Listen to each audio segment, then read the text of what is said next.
Hey, what's going on, everybody? Welcome to the Contents of This Package show. We're on episode 9. I'm your host, Wes Pendleton. I'm here with my good buddy, John Smythe, to discuss our latest release, B-Sides, a brand new sample pack, executive produced by Smythe himself. Smythe, how you doing, man? Yo, I'm good. How are you? I'm doing well, man. Basking in the goodness of this brand new NYC collection that debuted at the top of the week, man. A lot of sales. A lot of interest, a lot of traffic.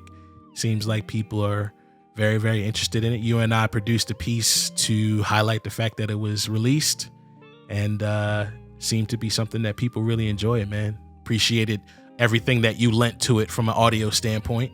Yeah, I didn't produce it. I just kind of ran my mouth. The funny thing is you didn't produce the piece technically, but you kind of technically produced the backdrop because you were the main guy on a lot of the packs that are in that collection. So appreciate all your Northeast insight on the sounds in that, in that collection. And it's cool, man. It's it's not brand new packs, but 5 packs that are already there. And it's definitely going to be a collection that continues to grow and grow and grow, man. So excited to get that first collection off the ground. Yeah, I think moving forward, it'd be cool to do maybe like a newer kind of New York pack, maybe like A Boogie or Cardi B, something a little more modern to kind of go with that. 100%, man. Warmer, like Tribe Called Quest, Wu-Tang kind of thing. Yeah, for sure. Just to compliment it. For sure. So shout out to everybody taking advantage of that. If you haven't seen it, head over to soulsurplus.com. You can actually save 30% off of all those titles for the rest of the month of August. So make sure you check that out. With all that being said, man, let's hop right into B-Sides, man. So really excited for everyone to hear this brand new sample pack. Stylistically, as per usual, we gotta know where you were going, what were some of your inspirations behind this pack, and what you were thinking going into it, man. Yeah, so B-Sides was kind of like what it sounds like. It's a 70s R&B pack with all of the compositions. It's also a composition pack. All the compositions are pretty much ballads. Okay. So they're slower tempo. So I think I have them listed as like 130. Most of them are like 130, but you could really think about it as like 65 BPM, which is really slow. Right. Yeah, I was kind of going for something more simple.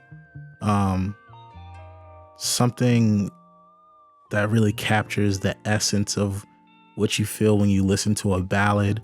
Kind of like a very slow 2-step. Warm electric piano.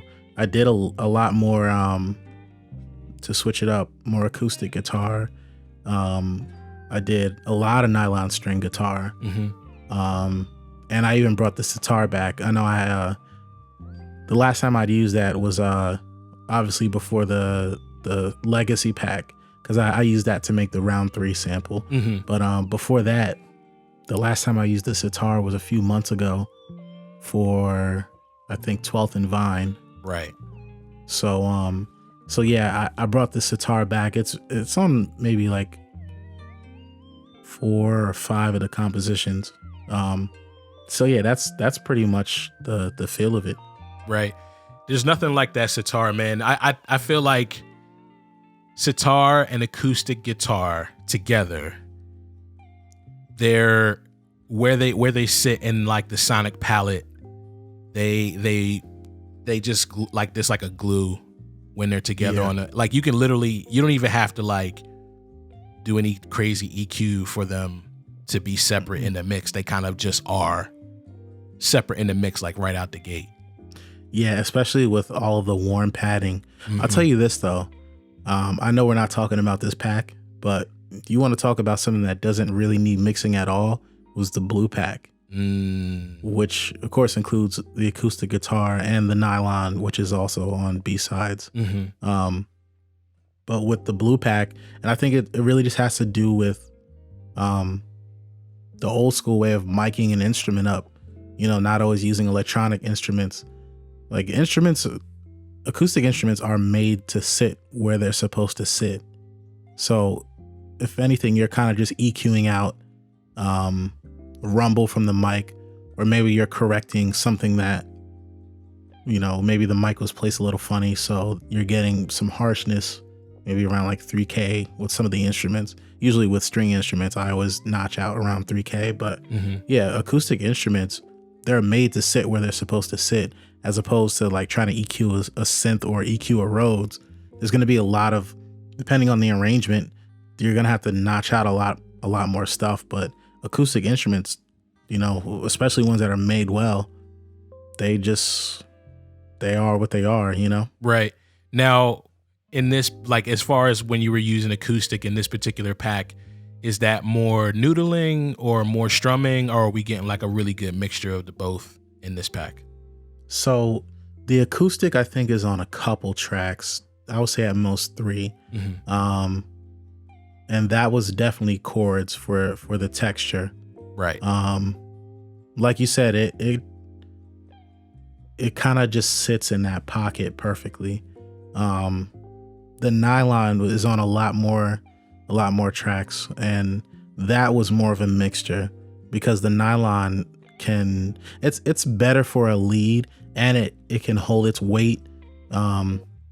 Even though it's a thicker sound than the acoustic, it'll hold its weight within the mix, playing chords, but it also cuts through. It's just it's a funny way how it sits. It's kind of like, it's like the middle point between what you can do with an electric guitar and an acoustic guitar.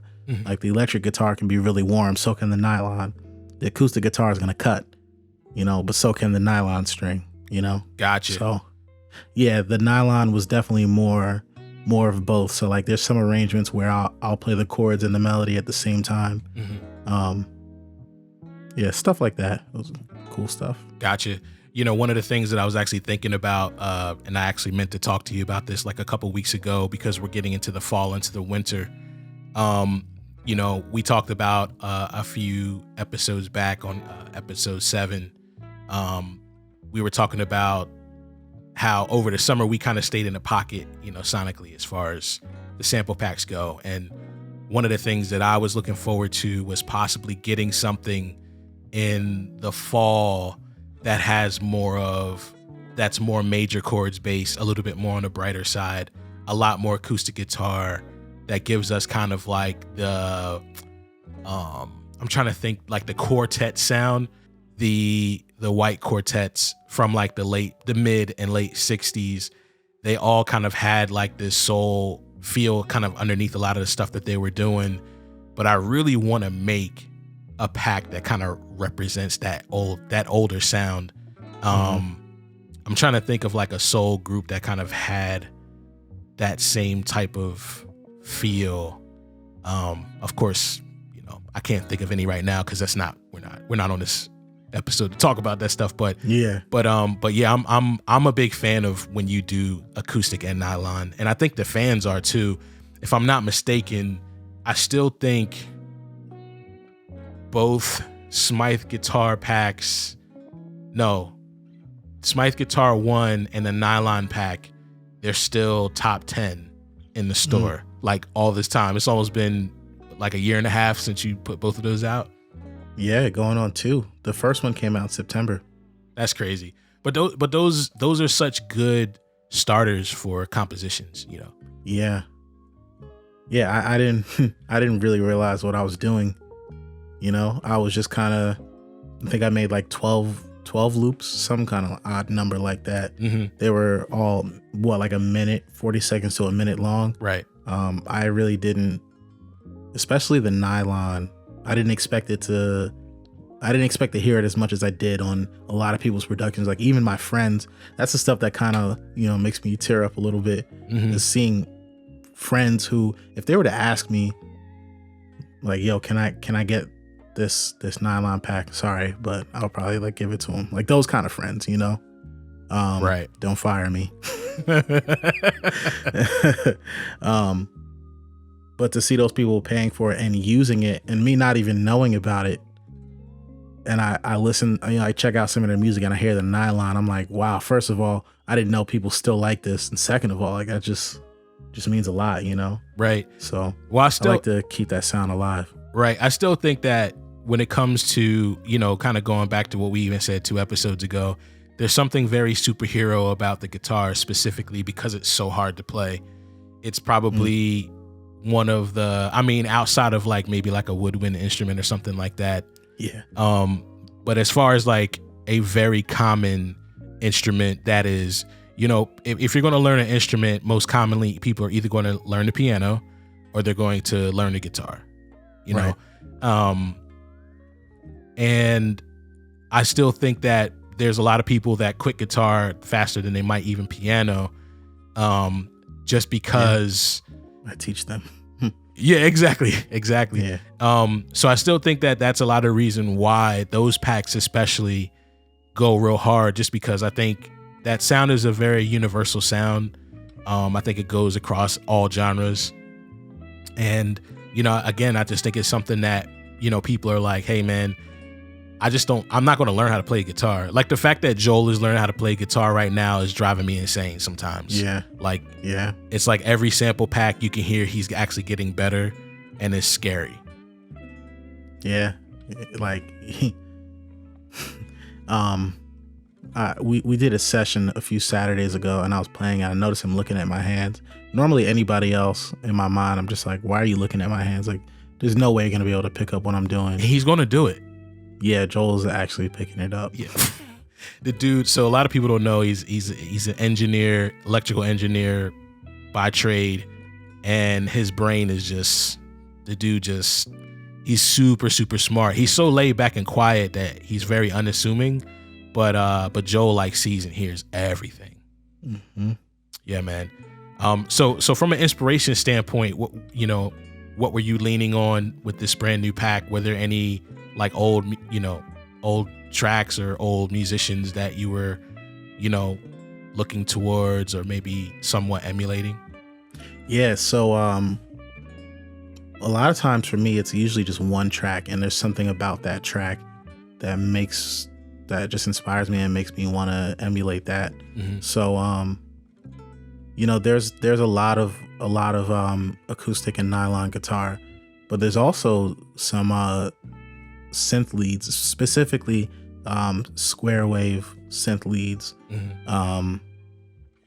using the Moog Siren, and that was really inspired by 2 tracks. Everybody Loves the Sunshine. It's the way I was thinking about this a few days ago. The way that I think about synth leads on songs like that, I feel like they're probably using like the Model D, the old school Moog back in the day, or they're using something else. I feel like in the 70s, synthesizers were such new technology. Right. It was probably the kind of thing where it was like a little bit of a flex when they put it on the track. I don't know this for sure. This is just my assumption, because in Everybody Loves the Sunshine, that's the part that everybody sings before the words come in. Those 3 chords, da da da da, wah, wah, wah, wah, wah. Right. Everybody, that's once you hear those 3 chords, everybody does that. Right. That lead part.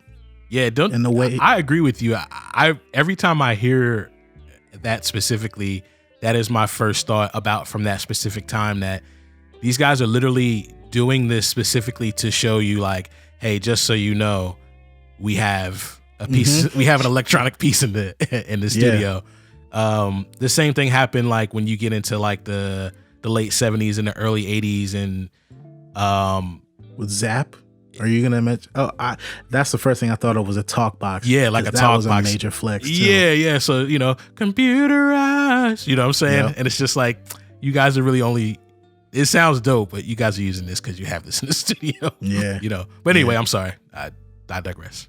No, I feel you. But the thing is, the way it comes across, I feel like that's the thought after you sit and think about it. But it just comes across as really cool, and it comes across as futuristic.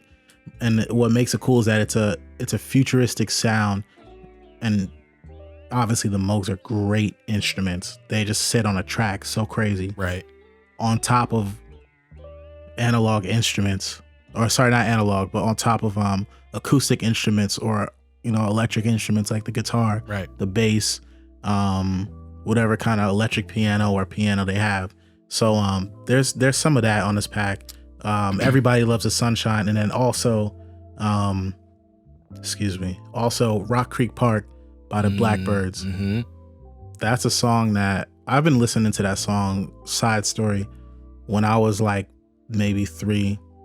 Speaking of New York City collection, this is the most like New York thing ever. 2 of my brothers, they would have me and my sister up in their room. I'm pretty sure they put cardboard on the floor in their room, and we would break dance to Rock Creek Park. But I didn't know how to break dance when I was 3, so I was just kind of like moving my feet around like I was crazy. Yeah, right. So if you guys were impressed just now, don't be impressed. But that's the cool thing about these packs, is that they're inspired by songs that I've been hearing my whole life. Right. So when it comes time to do it, it's not really like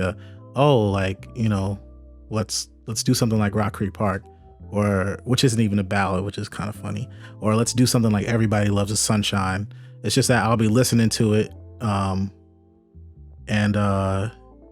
it just kind of happens, and that's where it comes from, and I feel like it comes across very authentic because it's our background. Mm-hmm. Yeah, so for sure, man. Yeah, it's interesting too. One of the things that I love, I'm glad last year we changed up a little bit in that when we first started the company, we were just strictly composition packs, and then around, I guess that was March maybe 2018, we introduced the sample packs like Cool Breeze. Yeah, Cool Breeze. And one of the reasons why we did that is it was very strategic. We knew that there was going to be a day when we would be on a platform like Splice. And so we wanted basically to kind of create an iteration of, what we do the best and make it so that we could give people kind of like bite-sized pieces of like what we do normally. Right. And this particular pack, B-Sides, is a composition pack. There's something about the composition packs that I feel like you guys are able to flex more of your range on these packs. 8 bars is just not enough, in my opinion, for what you guys bring to the table. Can you talk a little bit about like the process, like what's like how much different is doing something like B-Sides as opposed to, I don't know, say like when you and I worked on Original Motion Picture together? Yeah. So I think that I don't mean this as shade to any other, people that do sound design or whatever and make samples. But the reason why our composition packs go across really well is because we're all musicians who play songs. When we perform, we have to play a song from start to finish. Right. And there's a certain way to capture a song or to capture the mood of a song by playing something all the way through as opposed to looping it. Mm-hmm. So every single instrument that I'm playing, even though the compositions are only like a minute long, there's a certain way that it moves that wouldn't be able to be captured if I was taking 8 bars and just looping it until I got to a minute, Mm-hmm. And I think that's really what separates us. So I don't know, it's not what you asked, what separates us, but that's all good. Yeah, no, I say that to make the point that that's really what it is. A lot of it is just telling the story through arrangement, because also with the composition packs, obviously like 8-bar loop, you can switch it up a little bit, but with composition packs, you can create different sections. So maybe there's like an A section, a B section, and maybe like a small C section. Small C section. Yeah, so there's like the last section. And even within those different sections, there's a variation. Mm-hmm. So, I might play the same chords for the first half of the first section and then do some embellishments. And then, then even in laying down the instrument after, let's say I lay down the bass, then I lay down the pianette, maybe I'll do something. And then when I lay down the guitar, I'll accent that so I can create sort of a band dynamic that you can create it within loops, but I feel like when you're creating loops, you kind of want it to be as consistent as possible. Right. Because if you have something where there's maybe an embellishment, you got to think if someone's sampling that embellishment is going to happen every 4 bars or every 8 bars, and it's just going to be too much. Right. Where the only way that works is like, first example I can think of is like One Beer by MF Doom that was produced by Madlib. It's just a loop, and there's a tom roll in that loop. Right. And it happens all the time, but that works, right. Right. But that's a rare case in which it works. Or like I was listening to Bound 2 today by Kanye off of Yeezus, underrated album. But yeah, certain stuff like that, it has to be a certain kind of sample for a loop, for there to be some kind of embellishment in there, and for it to not get old 50 times into the song. Right. But there's a lot more freedom within composition packs, because you can create those moments if you do it right in a composition pack, because they're gonna have different embellishments to choose from, or they'll have a section where it's straight. Right. But I feel like the composition packs are definitely for the more seasoned producer, someone who's used to like grabbing different parts of a song. And like I love hearing different sections whenever people sample composition packs. The same way anyone would sample a real song, grabbing different sections. Yep. I think that's why a lot of like the veterans who like our stuff and support our stuff, they like the composition packs too. Right. Yeah.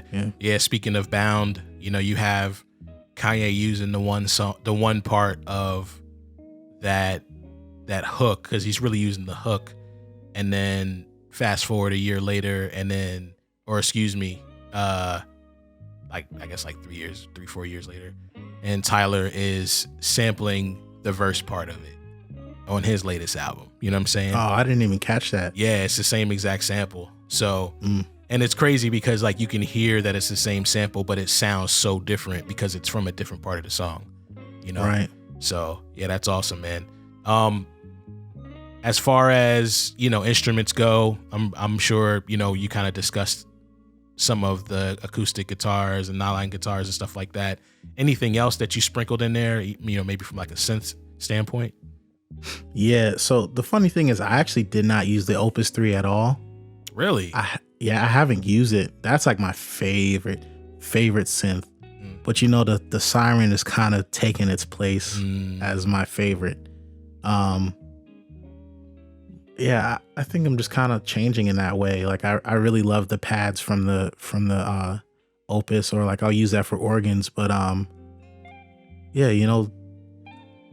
I didn't use the Opus at all. Do you think that the Siren is a little bit more, you get a little bit more flex out of it? Like optionality? Yeah, definitely. I mean, they're two completely different. They're different almost in every way besides Moog. Right. That's the only thing that's, yeah, the Siren is monophonic, and it's honestly, when I play it, I feel like I have like a vintage Moog here in the studio.